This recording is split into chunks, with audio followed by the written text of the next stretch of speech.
like your body's having to try and keep your your like core temperature cool, so it's having to use up additional energy.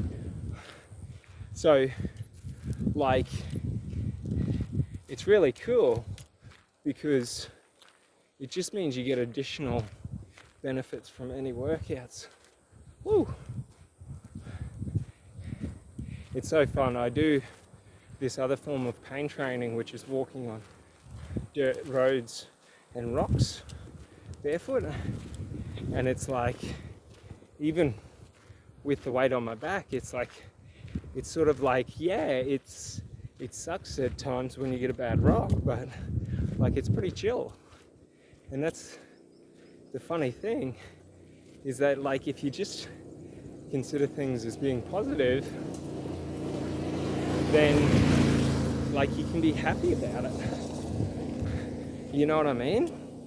So like, yeah, it's just, that's sort of one thing I try and build at the moment, is just the association to pain and positivity. Just because it also, like, I don't know, I just dream of walking places, hey. Like I always want to, like, and that's the worst thing in Australia, freaking government. They sell off all the land around the national parks and the mountains and the state forestries. So then they're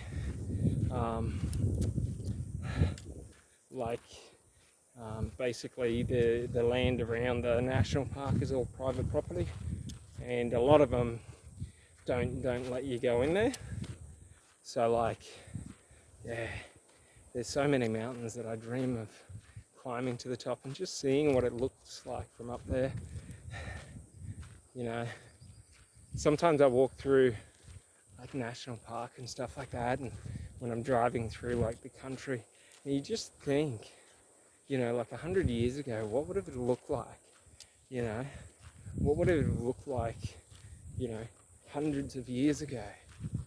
You know, because there would have been like, you know, the animal trails would have been the main walking paths, and you know, all these different things. And it's so crazy because it's sort of like, yeah, because you got to think, people still got around. You know, they walked and they had horses, and it's like, it's a different kind of travel, because you sort of like, you have no choice but to be in the elements while doing it. And that's one of the cool things, is because like it sort of forces you to be in nature. But the funny thing is that like, for so much of our history, like we were under the stars. So like at night, especially on like full moons and things like that, like people, and you see it in tribes and, you know, native communities, you know, at night they have fires and they dance and they celebrate and they have feasts, and like, you know, they're not in watching TV. And it's so funny because like we only experience half of the day, and then we shut ourselves away for the night. So like I like to, you know, I like the idea of being out in nature, you know, for a 24-hour period, because you just get to experience so much, like shooting stars and like, you know, seeing different things, meteor showers, and like, yeah, it's so magical. And that's one of the funny things, is like people, I don't know, I feel like a lot of people, from talking to them, like they're so afraid of nature. And it's like, especially when I go out at night stargazing, it's like it's so peaceful, you know? Like, yeah, if there's a brown snake, that's going to be a little terrifying if it tries to bite me, because they're kind of poisonous. But like, you know, if nothing like that happens, you're pretty chill. Like, granted, like in other countries, like where there's, different predatory animals, like I don't think it would be as chill in South Africa.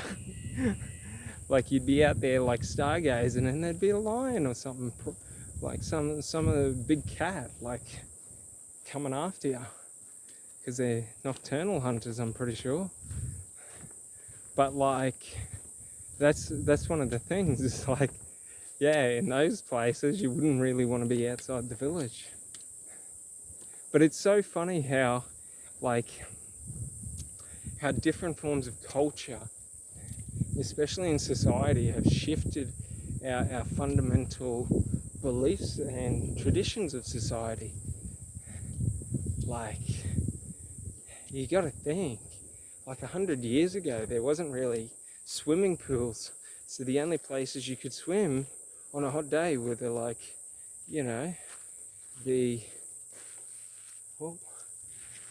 the rivers and the creeks and stuff like that in the ocean. I'll just wait for this guy to go past.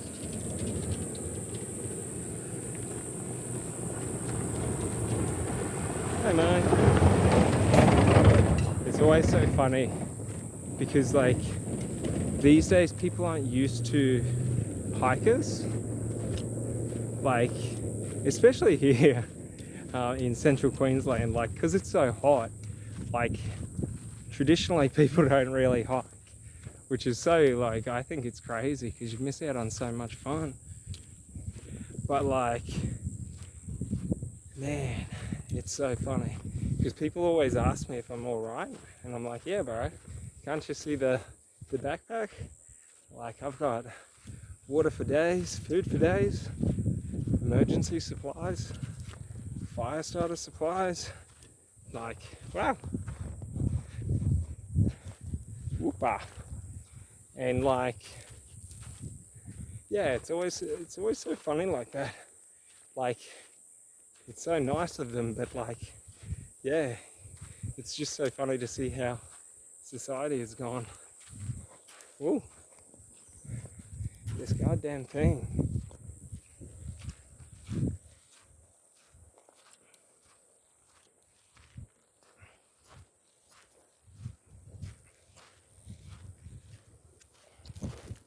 Ooh. I should really, wow.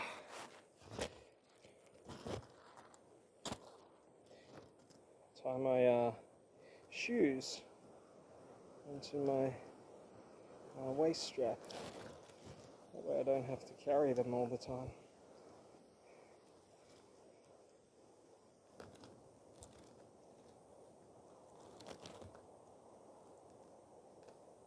And yeah, oh, fuck me it's hot. And the worst thing is that because it's so hot, like you can't really wear shirts. Because like right now, like I am pouring sweat. And like, it is so hot. Woo. Woo. So like, the worst part is that I'll probably be a bit sunburnt by tomorrow. But that's alright, a bit of coconut oil solves everything. It's actually the funniest thing. I always find, literally, if I put coconut oil on after being out in the sun all day, like by the next day it's just a heavy tan. So chill.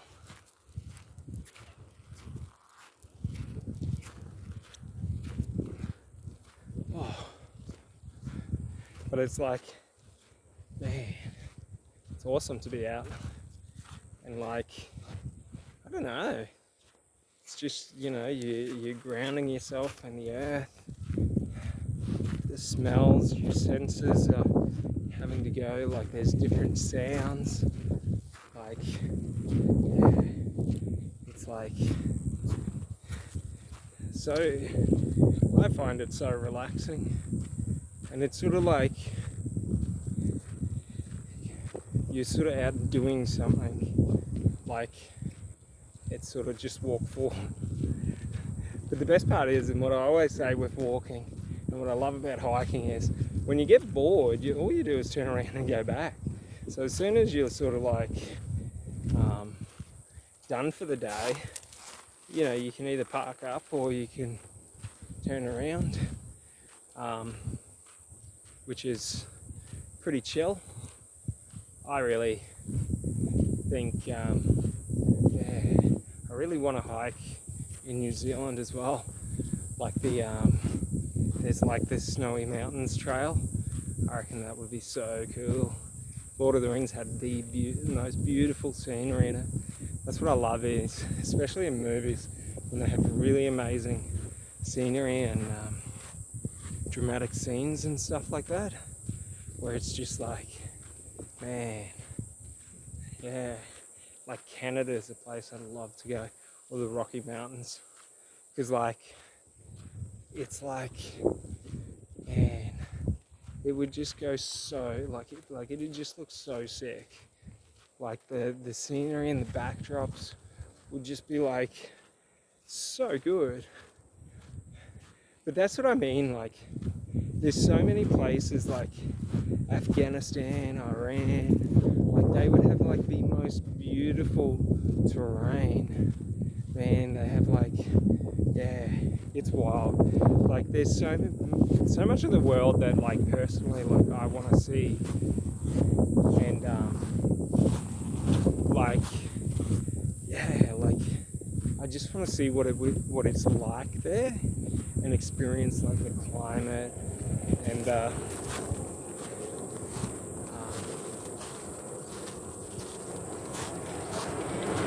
yeah, and the climate and the scenery and the different variety of plants.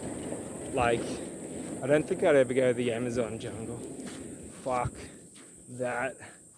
Right, they got that many spiders there and that many snakes, and then they've got the tribes that kill people. Bugger that. That would be way too intense. And that's what I mean, like, yeah, other people want to do that intensity. I'm just like, nah, I'm chill. Like, I'd go there if I had an AK, like a high caliber.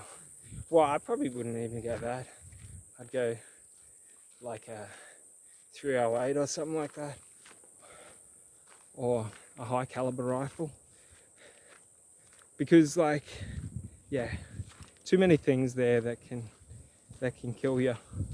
And I want to have a weapon where, you know, I can hit something at it from a distance. Stuff that if you get like a, you know, 60 centimeter spider, having to kill that with like a knife, fuck, that'd be intense. Whoa, man, this is the fun of the suck. And the funniest thing is like, because I just, like, I'll know it when I see it. So I'm sort of like, I don't really navigate.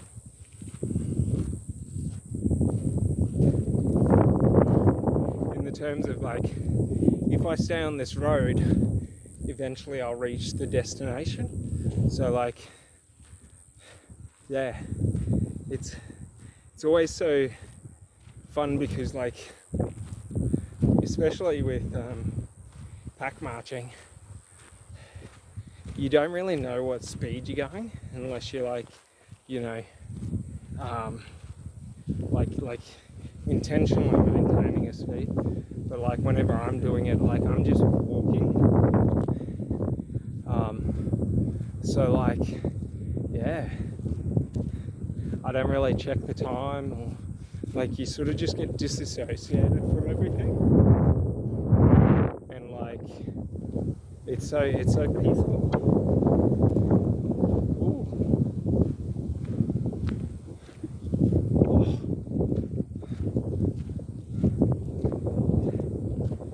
But like, yeah, it's just one of those things. You just keep doing it, like one foot in front of the other, and you just keep going. And like after a while, like your body just gets over being sore, and like your mind just sort of starts to wander. Oh, that was a big rock on the heel.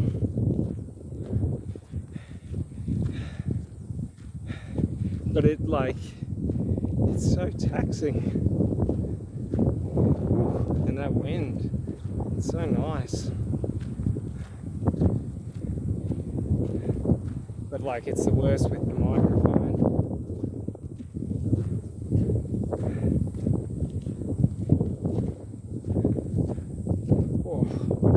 That's like one of the worst things about like when you try and film by the beach is just like you get wind all the time,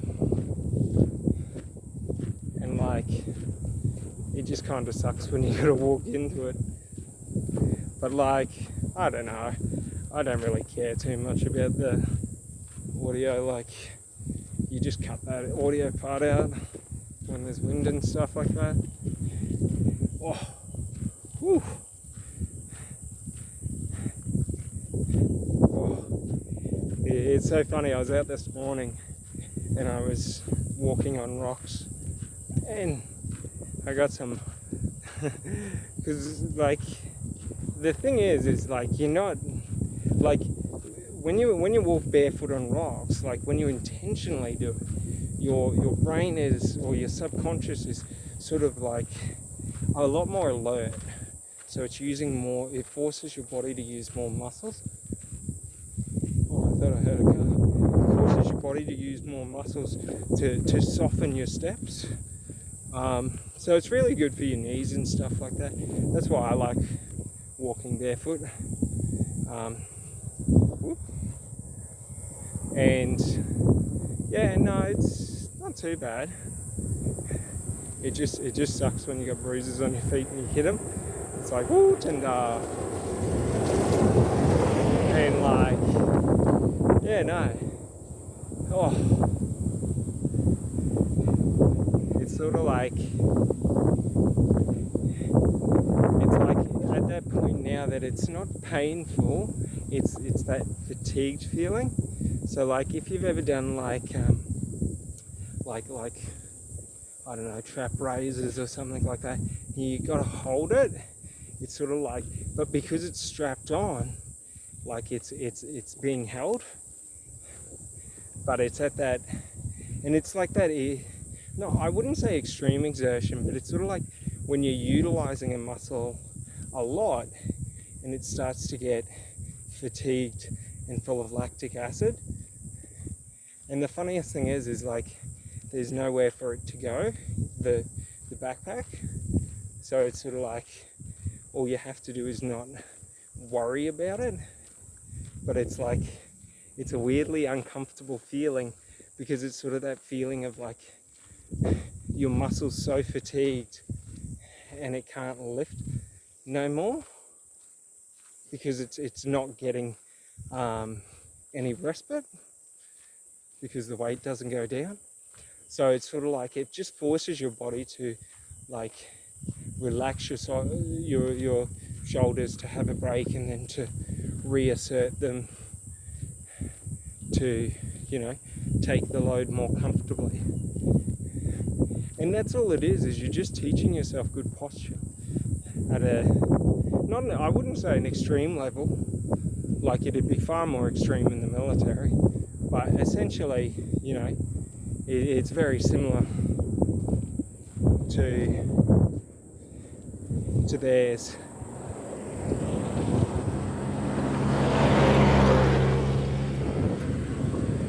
Yeah, it's very similar to theirs, like maybe half the weight, if that.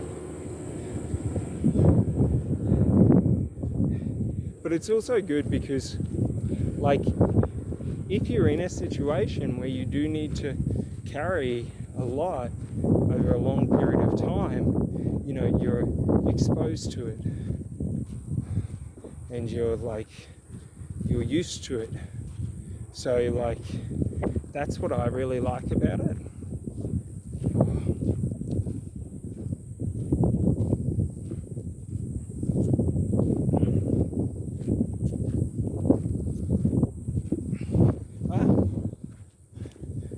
But yeah,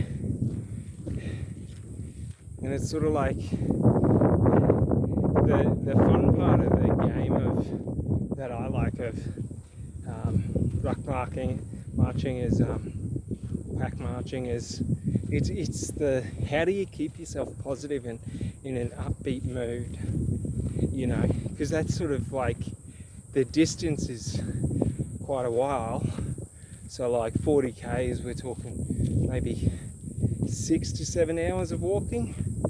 So I think I'm like maybe an hour or two into it, or 2 or 3 hours into it, so maybe halfway. But it's like, it's that internal narrative, it's that monologue that's going on. And you know, the reason I really try to train this is because when soldiers are in combat and in firefights, okay, this is what you have to do. You have to be able to take control of the monologue and keep the monologue coherent and positive, because you don't want to slip into fear and then start reacting, because that's when you usually overlook things, because you become narrow-minded or narrow-focused. So like, it's sort of like how, regardless of, you know, the exhaustion, the pain, whatever, how do I keep myself progressing forward but positive in each progression? And like, the way I like to do it is I love like listening to the birds, watching the birds, you know, looking at the grass, like the greenery around, and you know, trees and stuff like that. Like, it's sort of like, but it's also in just like getting your mind. And that's one of the cool things, is that like, because you're trying not to think about what you're doing and you're just trying to let your subconscious take over, and you're sort of trying to distract your mind, it's sort of like when you can distract your mind,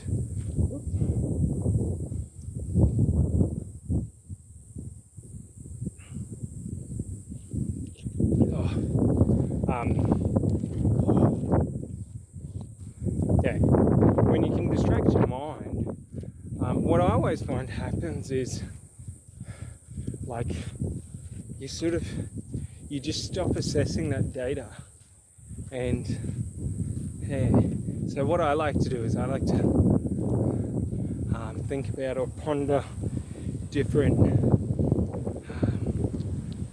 like aspects of life. Oh, I hear someone coming fast. But yeah, I like to ponder different aspects of life,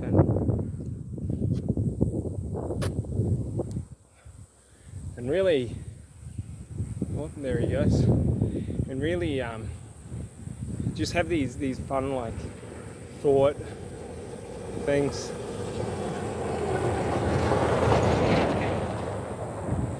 One sec, it's just another one coming. Yeah, so I like to like just ponder like different like things, like did you know that like tree roots all intertwine, like the neurons in our brain, and like a cluster of trees forms its own like neural network, which is quite crazy because you think about it, like how much information they must be transferring, you know, from side to side, and well, not side to side, but between each other. Oh man, I'm getting fatigued. And like, it's crazy like that. Like, when you think about like, we barely even understand anything in nature, like truly. understand it. And it's like we can only describe things.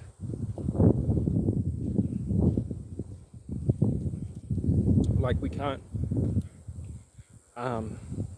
you know, we don't understand how, like I can't even say it.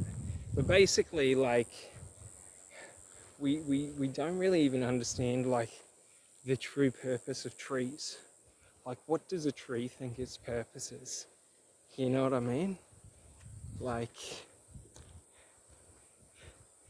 well, that'll be a little bit better. So, like, you know, for instance, like, you know, a tree doesn't think about, like, what the other trees are going to say when it determines how it's going to grow. It just sees, you know, the pathway or the potential in front of it and just moves towards it. Just to the same, like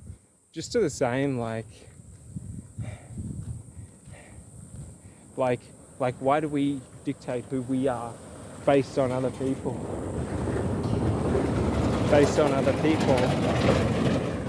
And really, like, oh, rah, this is getting taxing. It's so funny because, like, the weight's all on my shoulders, but because of the strain, my triceps are, from being tense, are getting tight. So it's like, even holding up the camera is getting exhausting. It's so funny because it's like the smallest task becomes difficult under weight. And that's one of the cool things about it, is it's sort of like the pressure aspect of the weight. Yeah. But it's like, I don't know, it's so nice out. But it's like, in my mind, I'm just, you know, dreaming of my goals to get to the beach, and I'm gonna hang out by the beach for a bit. I'm a little sketched out on the beach. Not that I think that there'll be crocodiles there, but because of where we are in central Queensland, like, there's a lot of saltwater crocodiles here. So, like, you always want to be wary, especially because saltwater crocodiles are, like, they're a true predator. So, like, if they notice you in their territory, they will. Sorry, I'm just trying to get this under. So if they notice you in their territory, right, they will start stalking you. And it's crazy because for like 40 to 50 minutes, they can stay under the water. And they can sit like 30 to 60 centimeters under the water and still see out on the land. So it's like, yeah. And they won't watch you for like a couple of hours. No. They'll watch you for like a day or two. They can even watch you for up to a week. They're one of the only animals that understands and remembers the different times of the day, so morning, midday, afternoon, night, and all of that. So, like, what they do is they remember all the times you go down to the water bank and when you go down. And if you're always going down in the morning, one day they'll be waiting there for you, and bang, they'll strike out at you. So it's like, but the other thing is like, being a predator, they are, you know, like, if like, sometimes it can just be wrong place, you know, wrong time, and like, you know, they might be moving from one water source to another, or looking for small game or something like that, and, you know, come across you in a sleeping bag. So, like, that's one of the downsides. Like, it'd be the same if you're in like America and stuff like that, with like bears and wolves and stuff. But it's just so terrifying because if like a 12-foot crocodile or a 15-foot crocodile or even a 20-foot crocodile takes you, like there ain't no you. Like if they get you into the water, you're done for. Like like that's one of the things with it, is that you really got to watch out when you're around water. Ooh. But yeah, like when you're around water, you really got to watch out, just because you're in that proximity of convenience. So like with people, the more distance you have from the hazard or the strike zone or whatever you want to call it, like the safer you're going to be. So for example, with big crocodiles, the further you're away from them, the less likelihood there's an attack, because of the energy that would be required. If they wanted to, they decided to expend that energy, they could every day of the week get you, because they can run like 20-30k an hour. Like they can launch 1.8 meters in 1.3 seconds. I'm pretty sure it's 1.3 meters in 1.8 seconds. Oh. And it's crazy like that, because that's sort of what I mean by, like, if it's night and you're asleep on the beach and the crocodile's coming past, like every day of the week they're going to attack you. Like every day of the week, because so that's one thing like I always do, is try to like distance myself as much. So like if I do camp out tonight, like I wouldn't fall asleep, I'd just crash out and build a fire and hang out and stuff like that. But I wouldn't sleep. And that's sort of like one of the fun things, is when you do like sort of hang out all night and stuff like that. It's just so awesome. And then you do a dawn hike back, and usually it's super chill. Oh man. But no, it's like, I don't know, it's so nice out. Oh, feel like,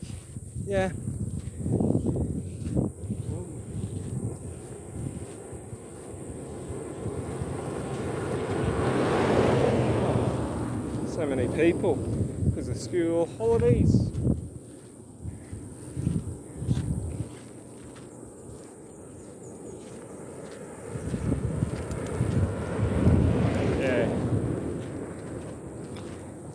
It's always so funny whenever I'm walking or like hiking, like it's always so funny because I always feel like people are judging me, and it's like you're judging me for doing something difficult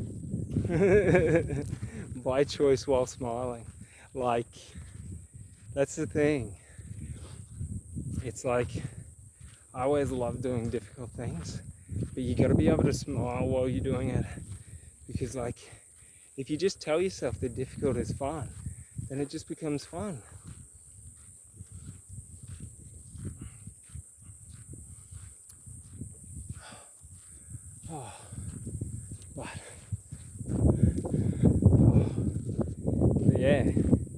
She is a bit taxing. But like, I don't know, I enjoy that feeling of, wow, every time I try and fix this, I just love that feeling of,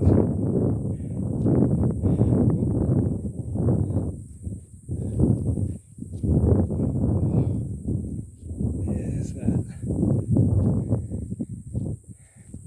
Right, sorry. Ah, that's a bit better. Sometimes the bag falls off. I've got a singlet around my neck and it's meant to be the padding. I think it's doing, every time I try and change things, I think it's doing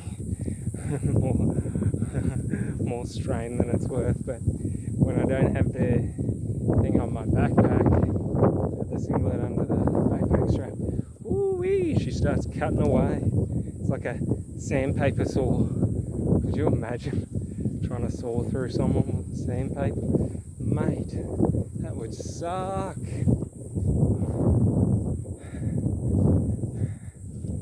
Oh, we are roughly 2 hours into this walk, and like,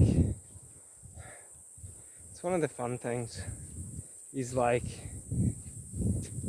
because I'm starting to feel fatigued now, it's sort of, son of a bitch, it's sort of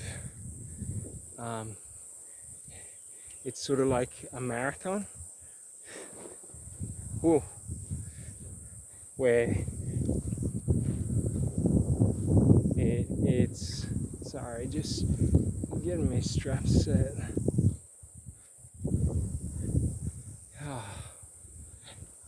Where it's like, it's more about just willpower and determination to continue through, which is like sort of like the psychology games.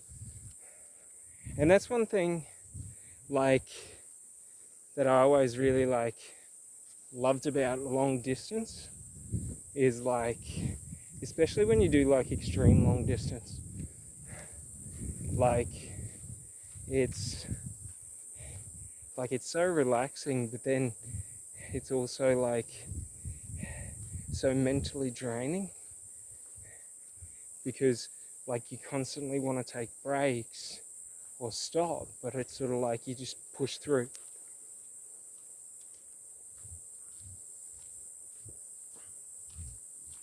You know, and whew, so long as you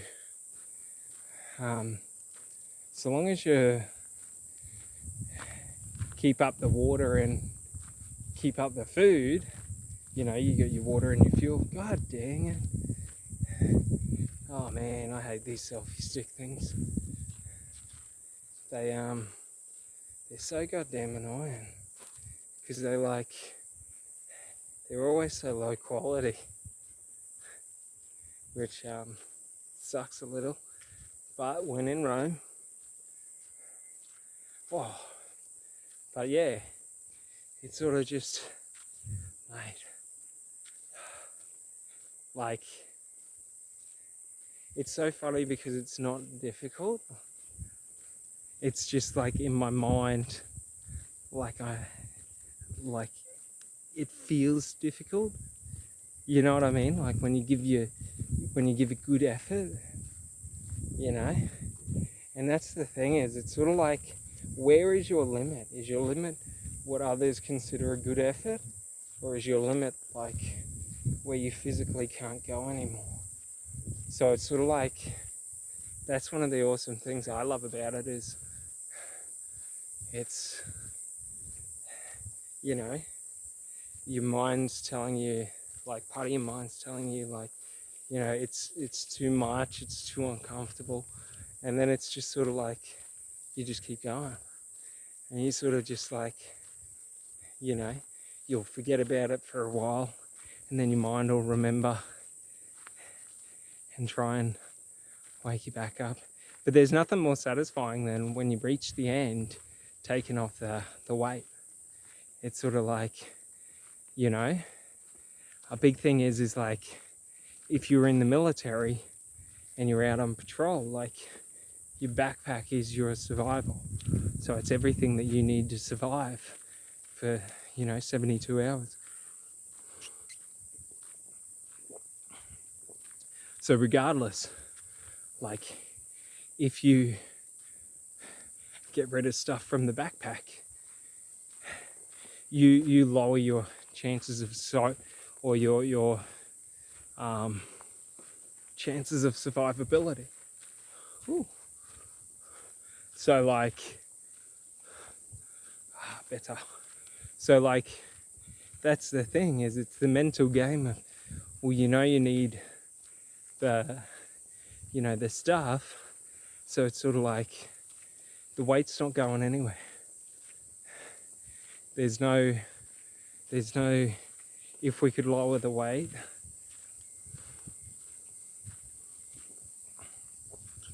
even though towards the end, when you drink through most of your water and you eat through most of the food, it does lighten the weight. So that's one of the fun things about the journey back, is it sort of over time lightens quite a bit. Oh.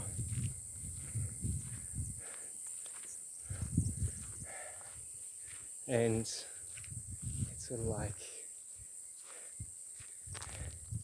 yeah, it's just so peaceful, because like when you listen to, and that's what's so funny, like we think of meaning as being the reason or the purpose of life, but like if you watch the birds sing, if you listen to the insects when they're chirping, or making their noise, like that's life. Life is a mixture of everything. It's nothing important, but it has all the meaning. Like it's the small things in life that are the meaning of life. So like, and I was really bad for this. Oh, my shoulder lifting up this selfie stick. Whew, mate, that's a workout and a half. But like, yeah, for so long I tried to find meaning in everything and tried to find like point to everything. This had to be this and that had to be that. And like the funny thing is that like when you can slow down and appreciate and make sacred the small things, the things that people think is insignificant, like the grass growing or the trees or the insects or the birds, like the wind. Like so many times people try to like, well, they don't try to, but like so many times people get deluded into the material side of life or the physical side of life, and they lose the aspect of the spiritual side of life. And that's like one thing I've come to realize in the past couple of years is really getting into spirituality and stuff, is that like it's making everything sacred is how you feel, like blessed. Like if you want to feel blessed, like everything's sacred, the good, the bad, the ugly, what goes right for you, what goes wrong for you, like that's the thing. So like we gotta be like thankful to everything that goes our way, and just as thankful to everything that doesn't go our way. Woo.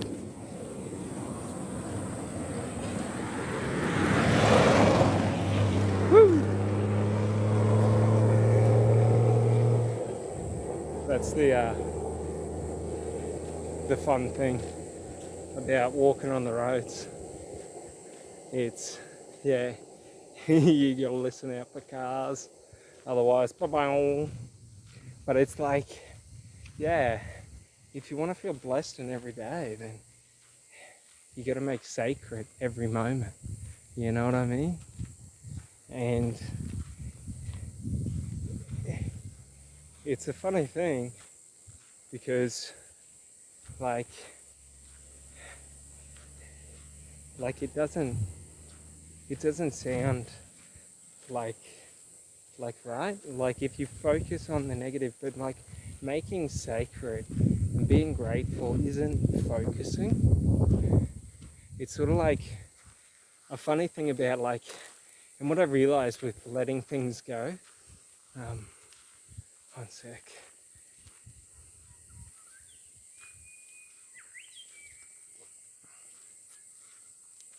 Yeah, so,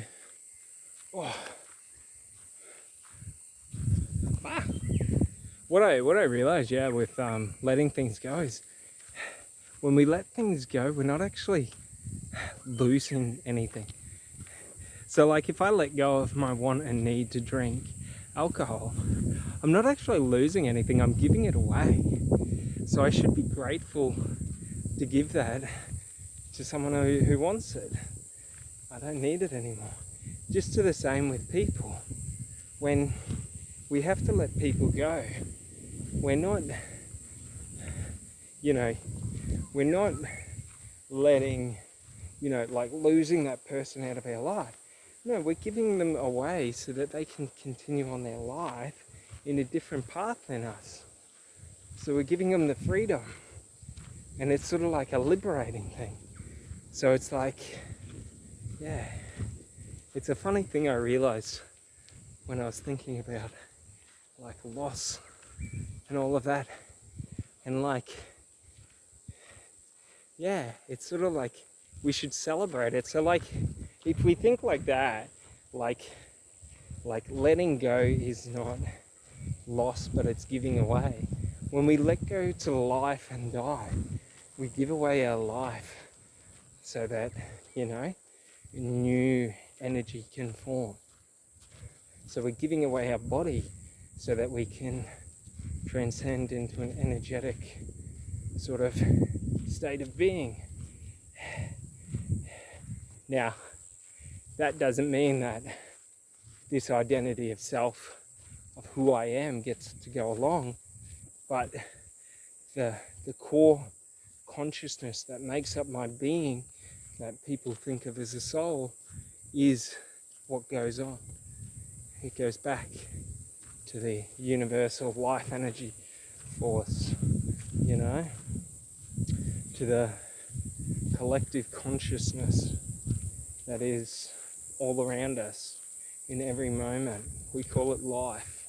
It's that energy that makes your heart beat. It's that energy that, you feel when you feel in love. It's that energy that you feel when you feel connected to others and life, and when you just feel on fire. That's what we go to be after we die. But we don't get to take who we think we are with us. We just get to be who we are. So like,